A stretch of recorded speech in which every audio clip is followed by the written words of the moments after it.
তোমরা যারা ক্যালকাটা ইউনিভার্সিটির আন্ডারে 5th সেমিস্টারের ছাত্রছাত্রী আছো এবং তোমাদের ইতিহাস সাবজেক্টটা মাইনর সাবজেক্ট হিসাবে আছে, তোমাদের জন্য আজকে ক্লাসটা খুবই গুরুত্বপূর্ণ। তবে তোমরা যারা এমডিসি কোর্সের স্টুডেন্ট, এই ক্লাসটা কেবলমাত্র তোমাদের জন্য, অনার্স কোর্সের ছাত্রছাত্রীদের জন্য নয়।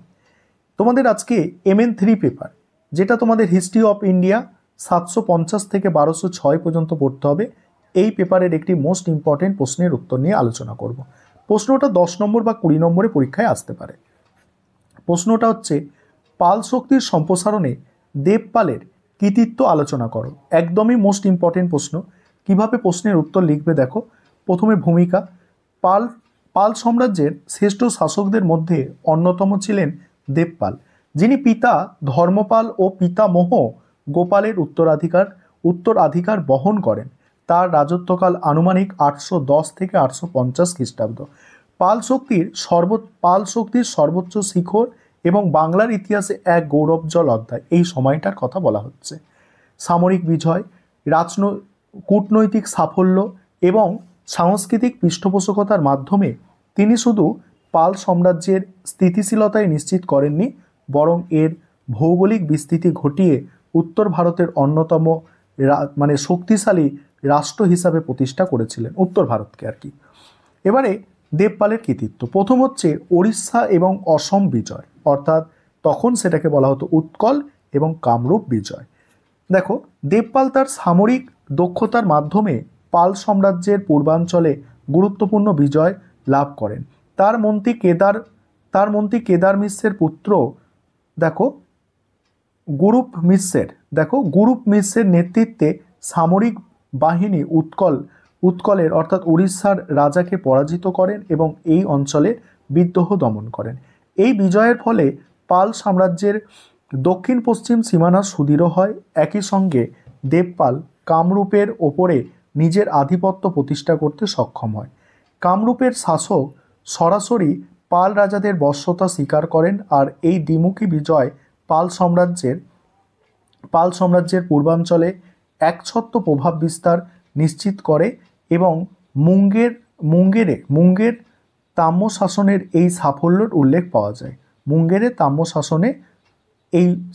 উল্লেখ পাওয়া যায়। পরের পয়েন্ট হচ্ছে উত্তর ভারতে প্রতিহার ও হুনদের প্রতি আধিপত্য। এই পয়েন্ট নিয়ে আলোচনা করব। তার আগে যে বিষয়টা তোমাদের বলার আছে, তোমাদের জন্য অনলাইন কোচিং ক্লাস চলছে। তোমরা যদি কেউ পেইড ব্যাচে অ্যাডমিশন নিতে ইচ্ছুক থাকো বা স্টাডি মেটেরিয়াল পারচেস করতে চাও, তাহলে আমাদের স্ক্রিনে দেওয়া হোয়াটসঅ্যাপ নম্বরে যোগাযোগ করতে পারো। দেখো, দেবপালের রাজত্বকালে উত্তর ভারতে ক্ষমতার কেন্দ্র দখলের জন্য পাল, প্রতিহার এবং রাষ্ট্রকূটদের মধ্যে চলমান ত্রিশক্তি সংগ্রাম বজায় ছিল। তিনি তার পূর্বসূরীদের নীতি অনুসরণ করে প্রতিহার সাম্রাজ্যের ওপরে চাপ সৃষ্টি করেন এবং মুঙ্গেরের তাম্রশাসন অনুযায়ী তিনি বিন্ধ্য পর্বতমালা পর্যন্ত অভিযান চালিয়ে প্রতিহারদের পরাজিত করতে সক্ষম হন। যদিও এই সময় প্রতিহার রাজা মিহির ভোজ শক্তিশালী হচ্ছিলেন, পালদেরকে উত্তর ভারতের একটি গুরুত্বপূর্ণ রাজনৈতিক শক্তি হিসাবে সুপ্রতিষ্ঠিত রাখেন।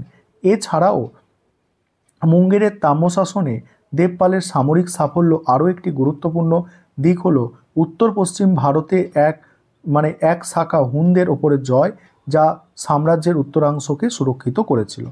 তারপর হচ্ছে দক্ষিণ ভারতে চালুক্য ও দ্রাবিড়দের বিরুদ্ধে প্রভাব। এখানে কি বলা হচ্ছে দেখো, যদিও সরাসরি সাম্রাজ্যের বিস্তারের ক্ষেত্রে দক্ষিণ ভারতে দেবপালের কোনো স্থায়ী দখল ছিল না, তবে তার সামরিক প্রভাব যে সুদূর প্রসারী দক্ষিণ পর্যন্ত পৌঁছেছিল তার প্রমাণ শিলালিপিতে মেলে। মুঙ্গেরের তাম্রশাসনের উল্লেখ রয়েছে যে দেবপালের সেনাপতি দাবির অর্থাৎ দক্ষিণ ভারতের তামিলনাড়ুর অঞ্চল, দাবির এবং গুর্জর রাজাদের বিরুদ্ধে সাফল্য অর্জন করেছে। এই তথ্য সম্ভবত রাষ্ট্রকূটদের বিরুদ্ধে পালদের পরোক্ষ কূটনৈতিক ও সামরিক প্রভাবের ইঙ্গিত বহন করে, যা তার সামরিক শক্তির ব্যাপকতা প্রমাণ করে। এছাড়া তার সাম্রাজ্যের স্থিতিশীলতা ও সামরিক প্রতাপই দূরবর্তী রাজ্যসমূহের ওপর এমন প্রভাব সৃষ্টিতে সাহায্য করেছিল। তারপরে হচ্ছে আন্তর্জাতিক কূটনৈতিক সম্পর্ক ও সাংস্কৃতিক পৃষ্ঠপোষকতা। এখানে কি বলা হচ্ছে দেখো, সামরিক বিজয়ের পাশাপাশি দেবপাল তার সুদূরপ্রসারী কূটনৈতিক সম্পর্ক এবং সাংস্কৃতিক পৃষ্ঠপোষকতার মাধ্যমে পাল সাম্রাজ্যের মর্যাদা বহুগুণ বৃদ্ধি করে। তিনি জাভার মানে হচ্ছে দক্ষিণ পূর্ব এশিয়ার শৈলেন্দ্র বংশীয় বৌদ্ধ রাজা বালপুত্র দেবকে নালন্দা মহাবিহারের একটি মঠ নির্মাণের অনুমতি দেন এবং রক্ষণাবেক্ষণের জন্য 5টি গ্রাম দান করেন। এই উদারতা পাল সাম্রাজ্যের আন্তর্জাতিক খ্যাতি ও সমৃদ্ধি বাড়ায়। একই সাথে তিনি বৌদ্ধ ধর্মের কেন্দ্র নালন্দা ও বিক্রমশিলা মহাবিহারের পৃষ্ঠপোষক ছিলেন, যা তাকে কেবল একজন বিজেতা হিসাবে নয় বরং জ্ঞান ও বিদ্যার পৃষ্ঠপোষক হিসাবেও প্রতিষ্ঠা করেন। তারপরে আছে দেখো সাম্রাজ্যের স্থিতিশীলতা ও অর্থনৈতিক সমৃদ্ধি। দেবপালের সুদীর্ঘ রাজত্বকাল পাল সাম্রাজ্যের এক রাজনৈতিক স্থিতিশীলতা নিয়ে আসে। পূর্ববর্তী শাসক ধর্মপালের বিজিত অঞ্চলগুলিকে তিনি সুসংগত করেন এবং সাম্রাজ্যের সুশাসন বজায় রেখে অর্থনৈতিক সমৃদ্ধি নিশ্চিত করেন। আর তার তাম্র শাসনগুলি প্রচুর পরিমাণে ভূমি অনুদানে উল্লেখ রয়েছে, যা প্রমাণ করে যে রাজকোষ সমৃদ্ধ ছিল এবং কৃষির উন্নত অবস্থায় ছিল। শান্তি, সমৃদ্ধি ও সুশাসনের মাধ্যমেই দেবপাল এমন একটি শক্তিশালী সাম্রাজ্য গড়ে তুলতে পেরেছিল, যার খ্যাতি দেশের সীমানা ছাড়িয়ে সুদূর বিদেশ পর্যন্ত পৌঁছেছিল এবং যা উত্তরসূরিদের জন্য একটি শক্ত ভিত্তি তৈরি করেছিল। এবারে উপসংহারটা দেখে নাও। এই উপসংহারটা শেষে তোমাদের দিয়ে দিতে হবে। এই ছিল তোমাদের একটি মোস্ট ইম্পর্টেন্ট প্রশ্নের উত্তর।